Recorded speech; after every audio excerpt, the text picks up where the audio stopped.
आई हुई हैं। आप सब लोगों को मेरा नमस्कार, सबको मेरा प्रणाम।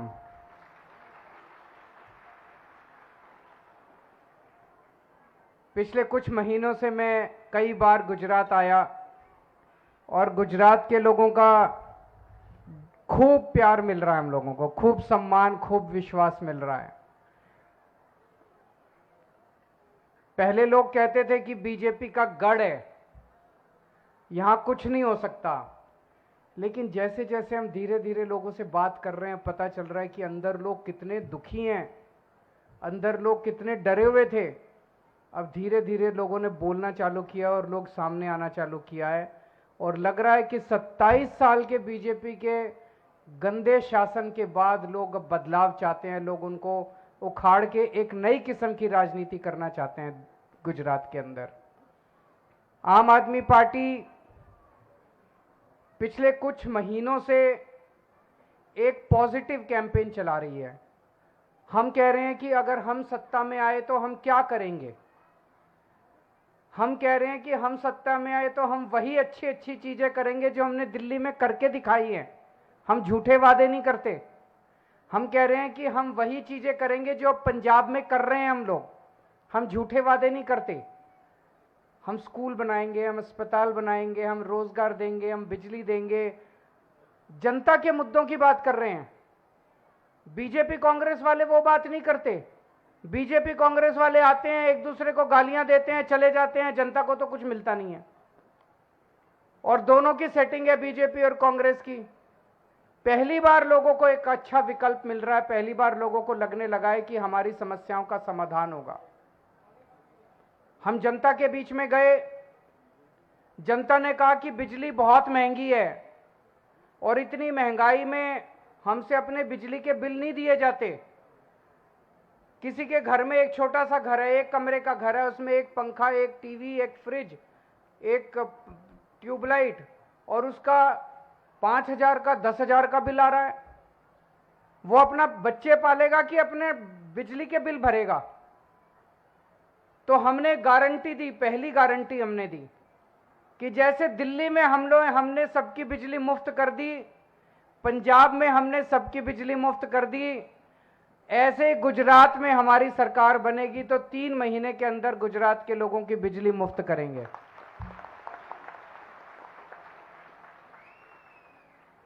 आपके सारे पुराने बिल माफ कर देंगे, पुराना बकाया सब माफ कर देंगे, 24 घंटे बिजली देंगे और बिजली के बिल जीरो आया करेंगे, जीरो, मैजिक। फिर हमने दूसरी गारंटी दी। हमें पता चला कि बहुत बच्चे बेरोजगार हैं, बहुत दुखी हैं बच्चे। हमने दूसरी गारंटी दी कि हमारी सरकार बनेगी, हम हर बच्चे के लिए 5 साल में रोजगार का इंतजाम करेंगे, और जब तक रोजगार नहीं मिलता तब तक उनको 3,000 रुपए महीने के हिसाब से बेरोजगारी भत्ता देंगे।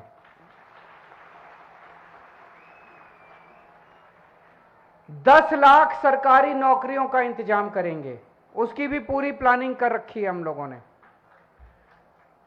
फिर हम व्यापारियों से मिले। व्यापारियों ने कहा कि जी ये बहुत डराते हैं, धमकाते हैं, हमारे ऊपर रेड करते हैं। ये सब बंद करेंगे, रेड राज बंद करेंगे, व्यापारियों को धमकाना डराना बंद करेंगे, व्यापारियों को खुलेआम इज्जत से व्यापार करने की छूट देंगे। उनके व्यापारियों के जितने मुद्दे थे उनके ऊपर हमने बात की। फिर हम आदिवासी समाज में गए, आदिवासी समाज के मुद्दों की बात की। तो 4 गारंटी दे चुके हैं। आज 5वीं गारंटी है, महिलाओं के लिए गारंटी है। और महिलाओं के लिए हमारी गारंटी है कि आम आदमी पार्टी की सरकार बनने के बाद 18 साल से ऊपर की हर महिला को, जो महिला चाहेगी, उसे 1,000 रुपए हर महीने के हिसाब से उसके बैंक अकाउंट में दिया जाए। होना चाहिए कि नहीं होना चाहिए? ये बोलते हैं फ्री की रेवड़ी है। फ्री की रेवड़ी है कि अधिकार है, हक है? फ्री की रेवड़ी नहीं है, अधिकार है। आपका पैसा है, आपको वापस मिलना चाहिए। स्विस बैंकों में नहीं जाना चाहिए, जनता को मिलना चाहिए। कुछ लोग कहते हैं कि 1,000 रुपए क्यों दोगे? मैं ऐसी बहुत सारे बेटियों को जानता हूं, 18 साल की, 19 साल की, 20 साल की, जिसका कॉलेज में एडमिशन तो हो जाता है, पढ़ने में तेज है, लेकिन पिताजी के पास आने जाने का, बस का किराया देने का खर्चा नहीं है, उसकी पढ़ाई छूट जाती है। ऐसी कई बेटियां हैं जिसका कॉलेज में एडमिशन हो जाता है, लेकिन कॉलेज की फीस देने के पैसे नहीं है पिताजी के पास, उसकी पढ़ाई छूट जाती है। उनको हजार हजार रुपए देंगे। ऐसी बहुत सारी बेटियां हैं जो अपनी पढ़ाई पूरी कर पाएंगी जब उनको हजार हजार रुपए मिलेंगे। ऐसी बहुत सारी बहनें हैं, शादीशुदा बहनें हैं, घर चला रही हैं। इतना महंगाई का जमाना है, घर का खर्चा नहीं चलता, पति की तनख्वाह उतनी है, तनख्वाह बढ़ती नहीं है, लेकिन खर्चे बढ़ते जा रहे हैं। उनके हाथ में 1000 रुपए जाएगा तो वह हो सकता है अपने बच्चे को थोड़ा सा और फ्रूट्स खिला देगी, थोड़ा दूध पिला देगी, थोड़ा सा अपने बच्चों के लिए कुछ और खर्चा कर देगी। हमारी जितनी माएँ हैं, बुजुर्ग महिलाएं हैं, बेटी घर में आती है, माँ का मन करता है कि उसके हाथ में कुछ रख दूं, करता है कि नहीं करता है? लेकिन माँ को फिर बेटे की तरफ देखना पड़ता है। बेटा देता है तो बेचारी कुछ करती है, बेटा नहीं देता तो अपना मन महसूस के बैठ जाती है।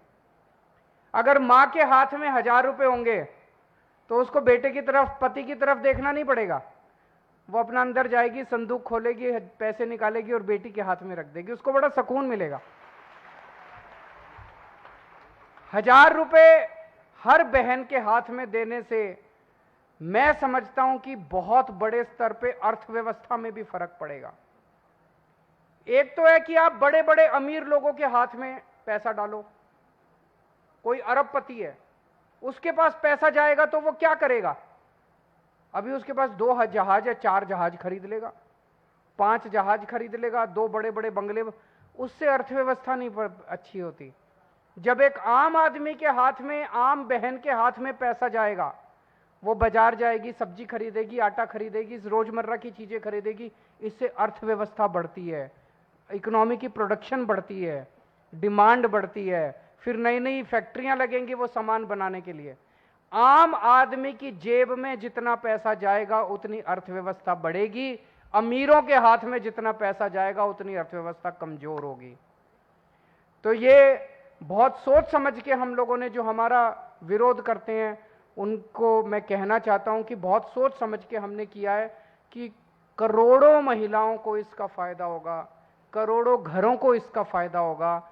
और जो लोग कहते हैं पैसा कहां से आएगा, मैं आपको एक छोटा सा उदाहरण देता हूं, पैसा कहां से आएगा। हमने पंजाब में कहा कि हम बिजली फ्री करेंगे, लोगों ने पूछा पैसा कहां से आएगा। मार्च में हमारी सरकार बनी पंजाब में। सरकार बनने के बाद अगले 3 महीने में, अप्रैल, मई और जून, पिछली साल अप्रैल, मई और जून में 15,000 करोड़ का टैक्स आया था। इस साल हमारी सरकार बनने के बाद, ईमानदार सरकार बनने के बाद, 15,000 के मुकाबले 21,000 करोड़ का टैक्स आ गया, 6,000 करोड़ एक्स्ट्रा आ गया। हमें पूरा साल बिजली मुफ्त करने के लिए बस 3,000 करोड़ चाहिए थे और 6,000 करोड़ आ गया 3 महीने में। पैसे की कमी नहीं है, पैसा बहुत है। ये लोग सारा पैसा अपने अमीर दोस्तों पे उड़ा देते हैं, उनके कर्जे माफ कर देते हैं, उनके टैक्स माफ कर देते हैं, जनता से जीएसटी लेते हैं और सारे पैसे अपने दोस्तों पे उड़ा देते हैं। ये बंद करेंगे, भ्रष्टाचार बंद करेंगे, ईमानदारी से सरकार चलाएंगे, जनता की सरकार चलाएंगे। मेरे को अब 7 साल हो गए दिल्ली सरकार चलाते हुए, एक ही चीज सीखा हूं, सरकार में पैसे की कमी नहीं है, नीयत की कमी है। अच्छी नीयत वाली सरकार आएगी, सब कुछ होगा। अब मैं एक और मुद्दा उठाना चाहता हूं। एक पुलिसकर्मी की बेटी ने मुझे एक खत लिखा है, उसने अपने पापा का दर्द लिखा है उस खत के अंदर, गुजराती में यह खत। मैं गोपाल भाई से कहूंगा कि उस खत को पढ़ के सुनाएं। ગુજરાતમાં છેલ્લા ઘણા સમયથી પોલીસ ગ્રેડ પે બાબતે પોલીસ જવાનોમાં અને એમના પરિવારની અંદર એક પીડા છે અને વારંવાર તેઓ પોતાની પીડા વ્યક્ત કરે છે, પરંતુ સરકારમાં બેઠેલા ભાજપના માણસો દ્વારા વારંવાર પોલીસને દબાવી દેવામાં આવે છે, બદલીઓ, સસ્પેન્શન, ખોટી એફઆઈઆરો।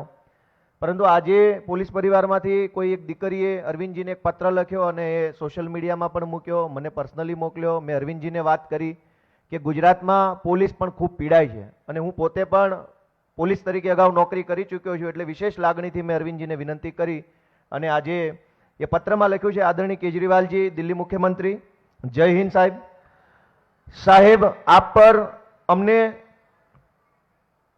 પર અમને સમગ્ર ભારત ગૌરવ લઈ રહ્યું છે. ત્યારે ટૂંકમાં એટલું જ કહેવાનું કે આપ ગુજરાતની પોલીસની સ્થિતિ, નોકરીના કલાકો, પોલીસનો પગાર, તેમના ભથ્થા અને પોલીસ ફોર્સનો દુરુપયોગ આ વિશે માહિતી પ્રાપ્ત કરશો જી. આપ પણ ચોંકી ઉઠશો કે સમગ્ર ભારતમાં ગુજરાત પોલીસની સ્થિતિ શું છે. હવે 2023માં ગુજરાતમાં આમ આદમી પાર્ટીની સરકાર બનવાની છે, તે નિશ્ચિત છે. ત્યારે આપ ગુજરાત પોલીસની વેદનાને સમજીને એમને ન્યાય અપાવશો જી. અમને હવે માત્ર આપ પર ભરોસો અને છેલ્લો વિશ્વાસ રહ્યો છે, કેમ કે આપ સત્યના ભેખધારી છો. કેમ કે ત્યારે અમે આપશ્રીના મુખ દ્વારા આ વાત સાંભળવા માંગીએ છીએ, પોલીસની નાનકડી દીકરીના વંદન.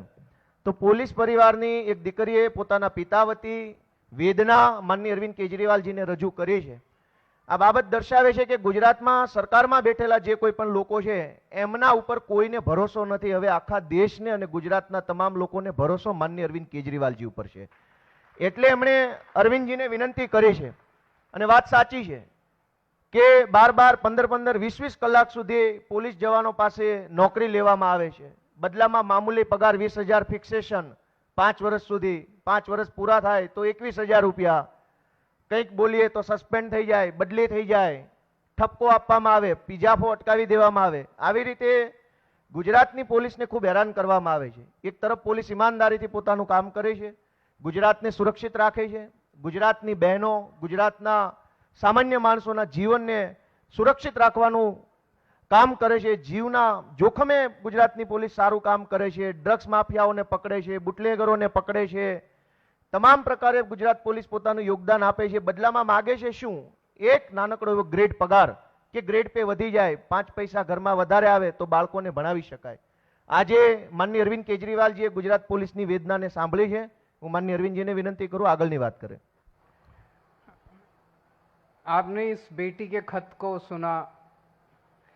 सबसे पहले तो मैं उसे कहना चाहता हूं कि आपने हिम्मत करके मुझे चिट्ठी लिखी और आपने हमारे ऊपर इतना विश्वास जताया कि आपने अपने गुजरात के मुख्यमंत्री को नहीं लिखा, आपने दूसरी पार्टी वालों को नहीं लिखा, आपने हमें लिखा और कहा कि हमें आपसे उम्मीद है. मैं आपका तहे दिल से बच्चे शुक्रिया अदा करता हूं और मैं ये कहना चाहता हूं कि आपके इस विश्वास को हम टूटने नहीं देंगे, आपके विश्वास को हम पूरा बढ़ाएंगे. मैं गुजरात के सभी पुलिसकर्मियों को भी कहना चाहता हूं, मेरे को कई सारे पुलिसकर्मी मिलते हैं, अकेले में मिलते हैं, सब लोग कहते हैं कि अब आम आदमी पार्टी से ही उम्मीद है. वो लोग सामने नहीं आ सकते, उनकी मजबूरी है. मैं उन सबको कहना चाहता हूं कि आप एक बार लग के अपने अपने तरीके से जो जहां है वहां काम करते हुए अपनी नौकरी को खतरे में नहीं डालना. आप अपने अपने तरीके से आम आदमी पार्टी को समर्थन कीजिए, आम आदमी पार्टी को सरकार बनाने के लिए पूरा दम लगाइए. मैं आपको भरोसा देता हूं कि जो अभी 20-20 हज़ार रुपये महीना एक पुलिस वाले को एंट्री पे तनख्वाह मिलती है, 20,000 रुपये में क्या होता है?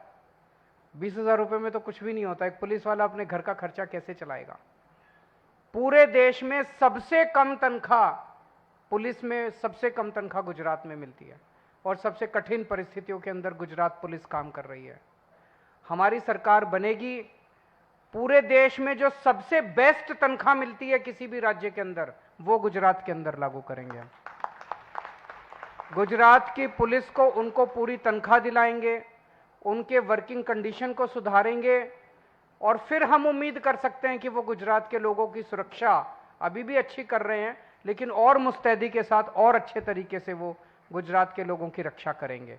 अभी मेरी उन सबसे विनती है, आप जहां भी हैं, जैसे भी है, काम करते रहिए और अंदर खाने जैसे जैसे हो सकता है आप आम आदमी पार्टी की सरकार बनाने में मदद कीजिए.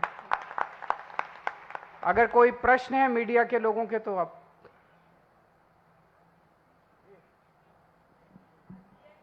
मेरा नाम सौरभ बक्तानिया, मैं इंडिया टुडे ग्रुप से हूँ। उत्तर प्रदेश के सीएम योगी आदित्यनाथ ने एक ट्वीट किया है, कहा है कि 60 साल से ऊपर की जो महिला होगी उनको मुफ्त में ट्रैवल करने दिया जाएगा सरकारी बसेस में। उस पर आपकी क्या प्रतिक्रिया है? और दूसरा, जो आने वाले चुनाव में आपकी पार्टी महिलाओं को कितना रिप्रेजेंटेशन देगी और उसके लिए आपकी कितनी तैयारी है? मैं भी आज वो एक्चुअली पढ़ के थोड़ा सा दंग रह गया था। योगी जी, प्रधानमंत्री जी ने खुल के बोला है कि भाई ये फ्री की चीजें नहीं होनी चाहिए, और योगी जी ने कहा है कि भाई हम तो देंगे। तो पता नहीं, लगता है कुछ लड़ाई झगड़ा हुआ है या क्या है, मैं तो जानता नहीं हूं। वो तो उन्हीं से, आप ये प्रश्न उन्हीं से पूछिए कि उन्होंने अपने बॉस के खिलाफ ऐसे क्यों काम किया। उसका जवाब मैं तो नहीं दे सकता। मेरा नाम किशन काटेलिया है, मैं गुजरात फर्स्ट न्यूज़ से हूँ। ये ग्रेड पे वाली अभी गोपाल भाई ने चिट्ठी पढ़ी, क्या आप उसके बारे में कुछ सोच रहे हो? जो ग्रेड पे का जो बिल्कुल, मैंने जैसे अभी कहा, हमारी सरकार बनेगी, हम तुरंत गुजरात पुलिस के कर्मचारियों को, अधिकारियों को, पूरे देश में जिस राज्य में सबसे अच्छी तनख्वाह मिलती है उसके बराबर तनख्वाह करेंगे अपने गुजरात पुलिस कर्मियों को।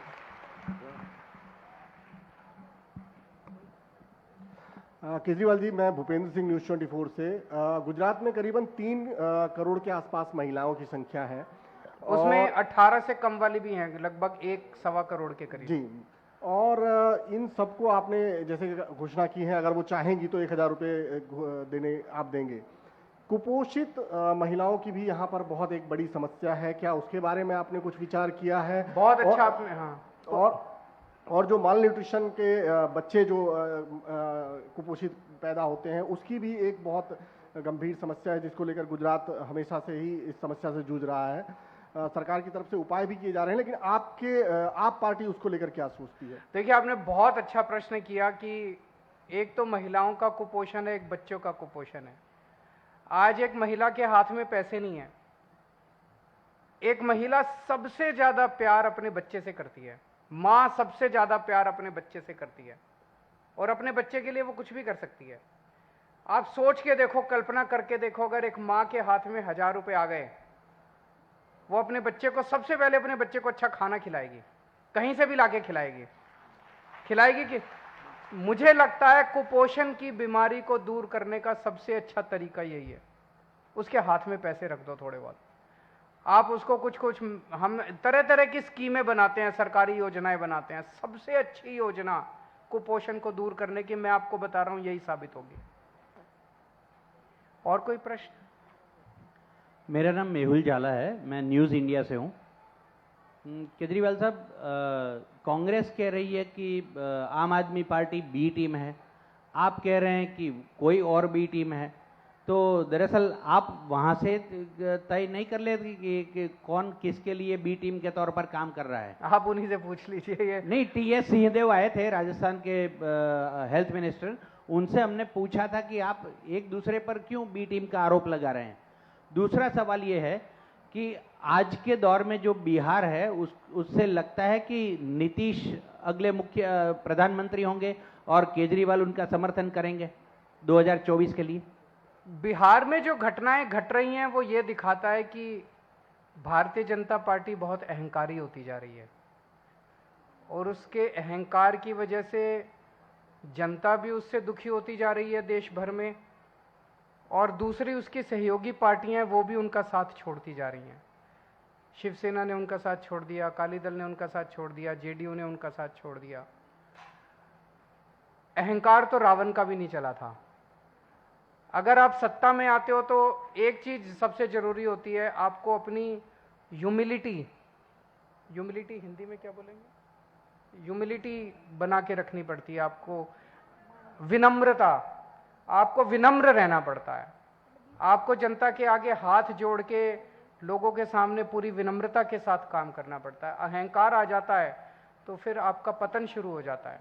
बिहार यही दिखा रहा है कि ये सही नहीं है उनका। सर, 24 में नीतीश कुमार को केजरीवाल सपोर्ट करेंगे, ममता को सपोर्ट करेंगे, या खुद केजरीवाल चाहेंगे कि वो प्रधानमंत्री बने? अभी तो ऐसा कुछ है नहीं, ना तो वो प्रधानमंत्री के उम्मीदवार हैं, ना कोई ममता जी हैं, ना मैं हूं। जब 24 आएगा तो 24 का देखेंगे, अभी तो 1.5-2 साल है। Thank you.